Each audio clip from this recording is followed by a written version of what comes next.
네, 시작하겠습니다. 자, 이번 시간에는 46페이지 19번 시작할 건데요. 전 시간에 질문이 하나 들어와서 그거 다시 한번 설명하고 넘어가겠습니다. 자, 17번 보세요. 바로 위의 문제들. 자, 17번. 직무평가 방법에 대한 설명으로 옳은 것 했었죠.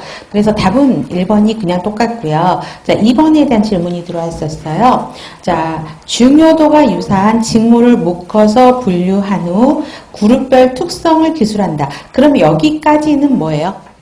직무 분류법이죠. 그 다음에 점수를 부여한다 그랬으면 이건 점수법에 해당하는 거죠. 그래서 제가 수업 시간에 이거는 직무특급법입니다 하고 넘어갔어요. 그랬더니 선생님께서 질문을 주시더라고요. 선생님 그럼 점수를 부여하는 건데 아니죠. 점수를 부여하는 건 점수법 이거를 그냥 한꺼번에 섞어놨다고 생각하시면 돼요. 그래서 자 앞에 중요도가 유사한 직무를 묶어서 분류 후 그룹별 특성을 기술한다라는 거는 직무분류법인 거고 점수를 부여한다라는 거는 점수법에 대한 내용이죠. 그래서 보시면 될 것 같습니다. 좋습니다. 자, 46페이지 19번입니다. 자, 다음 기준을 사전에 설정한 후 이에 따라 해당 직무 등급을 평가하는 방법. 이게 28년도 지방문제에서 나왔었죠. 그래서 여기는 말 그대로 등급을 이렇게 나눠 놓은 거잖아요. 그렇죠? 그래서 아주 1등급은 굉장히 높은 직무 기술을 가지고 있는 거고 4등급은 굉장히 단순하고 반복적인 거고 기계적인 업무를 이야기해 놓은 겁니다. 그러니까 바로 알 수 있겠죠. 직무분류법에 대한 서술이라는 거를 쉽게 접근할 수 있을 겁니다. 그래서 여러분들 유인물을 보시면 자 직무 등급표예라고 드렸습니다. 그래서 이와 비슷한 것들이 이제 실제 책에서 있는 거를 다시 정리해서 여러분들한테 드렸으니까 이 부분은 그냥 참조해서 보셔도 될 것 같습니다.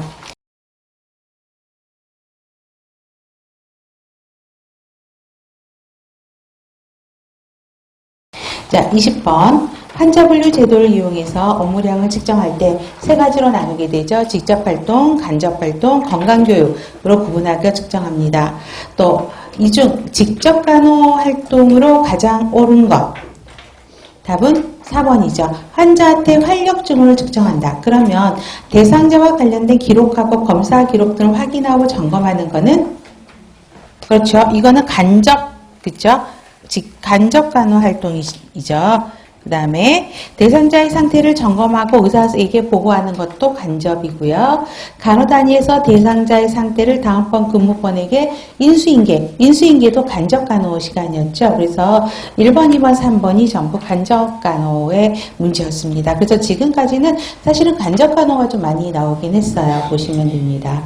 자, 그래서 간접 간호만 한번 보고 갈게요. 기록하고 확인하고 물품 관리하죠. 그 다음에 의료팀이나 관련 부서와의 의사소통, 환자와의 의사소통은 우리 직접 간호 활동 시간이죠. 그런데 이제 다 환자 빼고 의료팀이나 관련 부서와의 의사소통, 그 다음에 교육 및 훈련, 여기서 교육 및 훈련은 환자가 받는 교육이 아니라 환자 간호사를 위해서 간호사가 받는 교육을 이야기를 하고 있고요. 그 다음에 식사 배선 참여, 그 다음에 의사 오도 확인하는 거, 그렇죠? 그 다음에 라운딩 하는 거, 인수인계 확인하는 거, 뭐 이러한 것들이 전부 간접 간호 활동 시간에 속합니다. 그 다음에 21번. 길리스의 간호 인력 산정에 대한 접근 방법을 물어봤죠. 자, 환자 분류 체계에 따른 환자 유형별 표준을 정하고 그 표준에 따라서 정해진 업무 수행 빈도와 난이도를 기초로 한다. 여기서 핵심, 이 박스에서 핵심 단어는 무엇일까요? 그렇죠. 수행 빈도, 난이도까지 고려하겠다라는 것은 관리 공학적 접근 방법이죠. 그래서 답은 4번이고요. 자, 그럼 유인물의 인력 산정에 대한 접근 방법에서 세 가지. 자, 얘가 안 나올 것 같기도 한데 계속 나왔었거든요. 자, 21번 문제도 가장 최근 문제죠. 17년도 6월 지방 문제긴 한데, 자, 서술적 접근방에서 핵심 방법이 뭐죠? 핵심 단어들. 간호제공자 입장, 그렇죠? 간호사 입장에서 쓴 거고 관리자 경험에 수간호사 했던 사람들에게 주관적이다. 그래서 우리나라 의료법 5대2, 30대1 이 계산 문제가 또 다음에도 나옵니다.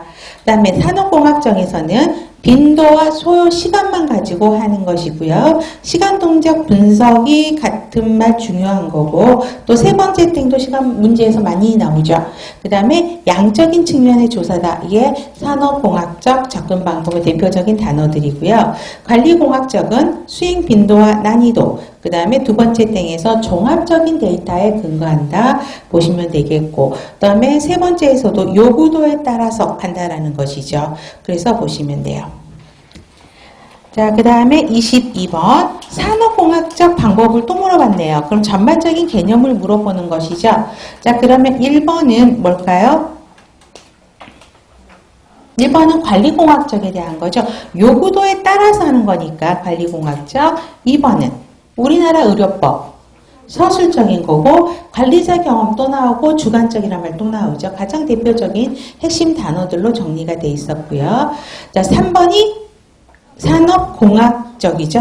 그럼 4번은 업무 수행 빈도 난이도 또 나오죠. 그렇죠? 이게 관리공학적. 5번은 돌보아야 될 환자 유형, 병상 수용 늑등 등의 정보를 분석해서 인력을 결정한다. 그렇죠? 관리공학적이죠. 그러면 우리 5번 문항을 못 본 것 같다? 아니죠. 유인물에 보시면 우리 관리공학적 접근 방법 봐보세요. 그럼 두 번째 아까 종합적인 데이터라는데 그 종합적인 데이터가 뭐냐고요. 간호의 질, 돌봐야 될 환자 유형과 수, 병원 인원이나 병상 수용 능력, 운영 예산과 같은 종합적인 데이터에 근거해서 인력을 산출한다. 이 문장이 그 일부가 거기서 나온 거죠. 그래서 닭가지 5번은 닭가지 5번은 관리공학적. 그래서 1번과 4번, 5번이 관리공학적, 3번이 산업공학적이죠. 답은 3번이고요. 그 다음에 그 해도 계속 나왔었어요. 사실은 이제 문제가 계속 반복돼서 나왔었어요. 산업공학적 이게 계속 나왔었고요. 그 다음에 뭐 5대2 이것도 시험 문제 계속 나왔었습니다. 24번 간호관리료 차등제 1등급 기준에 맞춰서 인력 사정을 한대요. 그러면 이해 가정용 간호인력 산정 방법. 우리 간호관리료 차등제 1등급 기준 병상수 대 간호사 수였었잖아요.